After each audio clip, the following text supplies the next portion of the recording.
మరి బదిలీలు అయితే జరిగినాయి. ఇక పోరు దక్షిణ కాశీగా ప్రసిద్ధి చెందిన పుణ్యక్షేత్రం వేములవాడలో మున్సిపల్ ఎన్నికల నగారా మరికొద్ది రోజుల్లో మోగనుండడంతో రాజకీయ సమీకరణాలు శరవేగంగా మారుతున్నాయి. మొత్తంగా 28 వార్డులు మున్సిపాలిటీలు ఈసారి ఏ పార్టీ జెండా ఎగురుతుందనేది కూడా ఎంతో ఆసక్తికరంగా మారింది.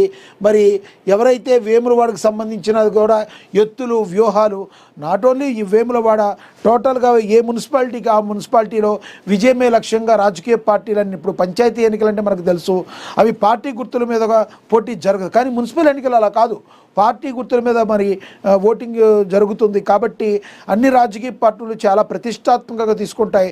దానిలో కాంగ్రెస్ పార్టీ అయితే ఒక రకంగా చెప్పాలంటే చాలా మిగతా బీజేపీ బీఆర్ఎస్ పార్టీల కంటే ముందుందని చెప్పడంలో ఎటువంటి అతిశయోక్తి అయితే లేదు. ఇక అదేవిధంగా శరవేగంగా పెండింగ్ ప్రాజెక్టులు మంత్రి ఉత్తమ్ కుమార్ రెడ్డి కీలక సమీక్ష అయితే చేశారు. ఏవి కూడా పెండింగ్ ప్రాజెక్టులు ఉండకూడదు, పెండింగ్ లేకుండా ఉన్న వాటిని అన్నిటి కూడా కంప్లీట్ చేయాలి, సత్వరమే పరిష్కారం తీసుకు ముందుకు వెళ్ళాలని మంత్రి ఉత్తమ్ కుమార్ రెడ్డి చెప్పడం అయితే జరిగింది. మరి ఎస్ఎల్బిసి 5 కూడా ఫోకస్ పెట్టారు. తుమ్మిడిహెడ్ వద్ద బ్యారేజ్కి కూడా డిపిఆర్ తీసుకోవడం అయితే జరిగింది. రాష్ట్రంలో ప్రధాన ప్రాజెక్టుల నిర్మాణంతో పాటు పాలమూరు రంగారెడ్డి ఎత్తిపోతల పథకం పనులు శరవేగంగా పూర్తి చేయాలని నీటిపారుదల శాఖ మంత్రి ఉత్తమ్ కుమార్ రెడ్డి ఆదేశించారు. బుధవారం రాష్ట్రంలోని నిర్మాణంలో ఉన్న నీటిపారుదల ప్రాజెక్టుల పురోగతిపై సెక్రటరియట్ సమీక్షా సమావేశం నిర్వహించారు. ఈ సందర్భంగా మాట్లాడుతూ ప్రమాదవశాత్తు జరిగిన ఘటనలో టన్నెల్లో చిక్కుకొని టన్నెల్ బోరింగ్ మిషన్ శకలాలను పూర్తిగా తొలగించామని, ప్రస్తుతం రైలు ట్రాక్ సాయంతో మరమ్మతులు కొనసాగుతున్నాయని వెల్లడించారు. గతంలో ఏదైతే జరిగిందో ప్రాబ్లం అది జరగకుండా మరి అన్నీ కూడా క్లియరెన్స్ చేసి మరి ఎస్ఎల్బిసిపై ఫోకస్ పెట్టి దాన్ని రన్నింగ్లోకి తీసుకురావడానికి అయితే ట్రై చేస్తున్నారు. అదేవిధంగా తుమ్మిడిహెట్ బ్యారేజ్ వద్ద డిపిఆర్ కూడా తీసుకోవడం అయితే జరిగింది. ఎటువంటి పరిస్థితుల్లో పెండింగ్ ప్రాజెక్టులన్నీ కూడా కంప్లీట్ చేయాలని కృతనిశ్చయంతో కాంగ్రెస్ పార్టీ అయితే ఉంది. దానికి ఉదాహరణగా మనకి మరి మంత్రి ఉత్తమ్ కుమార్ రెడ్డి కీలక సమీక్ష నిర్వహించడం అని మనం దాన్ని చూడవచ్చు. ఇక మనశంకర్ వరప్రసాద్ గారు సినిమా చూసా,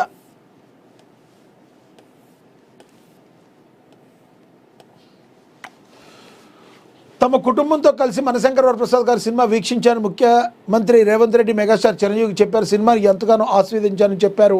ఈ సందర్భంగా చిరంజీవికి ఆ చిత్రం పట్ల సీఎం అభినందనలు తెలిపారు. చిరంజీవి తన కుటుంబంతో కలిసి విహారయాత్ర కోసం స్విట్జర్లాండ్ వెళ్లారు. ఈ సమయంలోనే దావోస్లో వరల్డ్ ఎకనామిక్ ఫోరం సదస్సు జరుగుతుందని సీఎం రేవంత్ రెడ్డి చిరంజీవిని అక్కడికి ఆహ్వానించడం అయితే జరిగింది. ఆ విధంగా మరి చిరంజీవి గారు అక్కడైతే కలవటం అయితే జరిగింది. మరి ఓవరాల్గా మనకి తెలుసుకోవచ్చు. దీన్ని బట్టి ఏంటంటే ఒక ముఖ్యమంత్రికి అదేవిధంగా టాప్ హీరోలో లెజెండరీగా హీరోగా ఉన్న చిరంజీవికి కూడా ఎంత మంచి అవినాభావ సంబంధం ఉందో దీని ద్వారా మరొక్కసారి మరి బయటకు వచ్చింది.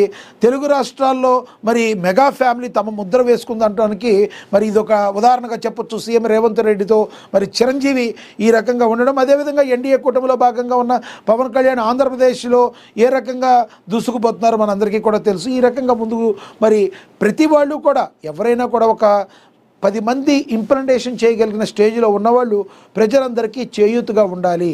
అంటే వాళ్ళు చేయగలిగినంత మంచి పనులు కంపల్సరీ చేయాలి. ఫస్ట్ నుంచి కూడా రేవంత్ రెడ్డి గారు ఇదే కోరుతున్నారు. ఎందుకంటే సెలబ్రిటీలు అయ్యారు అంటే ఊరికే సెలబ్రిటీలు అయిపోరు. వాళ్ళ కష్టం ఉంటుంది. వాళ్ళ కష్టంతో పాటు ప్రజలందరూ కూడా వాళ్ళని గుండెల్లో చేర్చుకుంటేనే కదా వాళ్ళు మరి సెలబ్రిటీలు అయ్యేది. మరి ప్రజలందరూ వాళ్ళ గుండెల్లో చేర్చుకున్నప్పుడు వాళ్ళకు కూడా ఎంతో కొంత మంచి చేయాల్సిన బాధ్యత ప్రతి సెలబ్రిటీ మీద ఉంటుందని సీఎం రేవంత్ రెడ్డి అందరికీ కూడా చెప్పడం జరిగింది. అయితే కొంతమంది దాన్ని ఏ రకంగా తీసుకున్నప్పటికీ కూడా మరి మెగా ఫ్యామిలీలో ఉన్న మెగాస్టార్ చిరంజీవి మాత్రం ఎప్పుడూ కూడా ప్రజలకు అండగా ఉండడానికి ముందుండటానికి సీఎం రేవంత్ రెడ్డితో ముందుకు వెళుతూ ఉన్న పరిస్థితి మనమైతే చూస్తాం. ఒకరికొకరు గౌరవించుకుంటూ ముందుకు వెళ్ళడానికి ఆహ్వానించదగ్గ విషయంగా మనం గమనించవచ్చు. మీరేమనుకుంటున్నారు? Switzerland megastar Chiranjeevi and Revanth Reddy కలవడాన్ని ఏ కోణంలో చూస్తారు? కింద కమెంట్ బాక్స్ రూపంలో కమెంట్ అయితే చేయండి. ఇక అదేవిధంగా మనకి చెప్పొచ్చు, నన్ను చంపితే ఈ భూమి మీద ఇరాన్ అనేది ఉండదని చెప్పి ట్రంప్ హెచ్చరికలు జారీ చేశారు. ఇరాన్ అమెరికాల మధ్య నెలకొన్న ఉద్రిక్త పరిస్థితులు పతాక స్థాయికి చేరాయి. ఖమేనీకి హాని తలపెడితే ప్రపంచమే తగలబడిపోతుందని ఇరాన్ హెచ్చరించగా తనను హత్య చేస్తే ఇరాన్ భూస్థాపితం అవుతుందని ట్రంప్ కౌంటర్ ఇచ్చారు. ఈ మేరకు ఓ మీడియా సంస్థ ట్రంప్ మాట్లాడుతూ ఈ సంచలన వ్యాఖ్యలు చేశారు. తనపై ఇరాన్ హత్యాయత్నం చేస్తే తాను బతికున్నా చనిపోయినా సరే ఆ దేశాన్ని భూస్థాపితం చేయాలని తన సలహాదారులకు స్పష్టమైన ఆదేశాలు ఇచ్చారని ట్రంప్ చెప్పారు. ఇరాన్లో జరుగుతున్న అల్లర్లకు మద్దతు పలుకుతున్న ట్రంప్పై మరి ఆ దేశం సుప్రీం లీడర్ ఆయతుల్లా ఖమేనీ తీవ్ర ఆగ్రహం వ్యక్తం చేసిన సంగతి తెలిసిందే.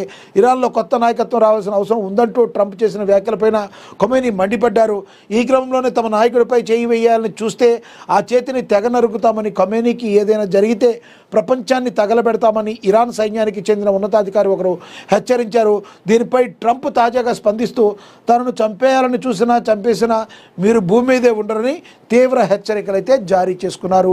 ఒకళ్ళ మీద ఒకళ్ళు మాటల తోటాలైతే పేల్చుకున్నారు. కానీ అక్కడ దాకా వెళ్లకుండా ఏవైనా శాంతియుత మార్గంగా ఉండేటట్టు చూసుకోవాలి. మరి అలా కాకుండా ఇరాన్ మీద తమ పెత్తనం ఏంటి అని చెప్పి ఇరాన్ అయితే అడుగుతుంది. ఒక రకంగా చెప్పాలంటే అమెరికా ఎప్పుడు నేను పెద్దన్న పాత్ర పోషిస్తానని చెప్పి చాలా వరకు తన చేతులారా తను చేసుకుంటుంది. రానున్న రోజుల్లో అమెరికా పెద్దన్న పాత్ర పోషించగలిగే స్థాయి మసకబారుతుందేమో అన్న అనుమానాలు కూడా వ్యక్తమవుతున్న పరిస్థితి. అయితే మరి ఖమేనీకి ఏదైనా జరిగితే ఊరుకోమని వాళ్ళ అధికారి చెప్తే నన్ను ఏదన్నా జరిగిన ఇరాన్ కూడా మొత్తం తగలబడిపోతుందని ట్రంప్ అంటున్నారు. మీరైతే ఏమనుకుంటున్నారు? మరి ట్రంప్ చేసిన వ్యాఖ్యల్ని ఏ రకంగా చూడాలి? ఒక ఉడత ఊపు వ్యాఖ్యలు అనుకోవాలా? నిజంగానే ఏదైనా చేసే అవకాశం ఉంటుంది? అసలు ఇరాన్ అమెరికా మధ్య మంచి వాతావరణం తిరిగి నెలకొల్పడం జరుగుతుందా అనేది మనందరం కూడా వేచి చూడాలి. మీరు కూడా కమెంట్ బాక్స్ రూపంలో కమెంట్ అయితే చేయండి ఏమనుకుంటున్నారు. ఇక అదేవిధంగా సింగరేణి అక్రమాలపై సిబిఐ దర్యాప్తు కేంద్ర మంత్రి కిషన్ రెడ్డి సంచలన వ్యాఖ్యలు చేశారు. మరి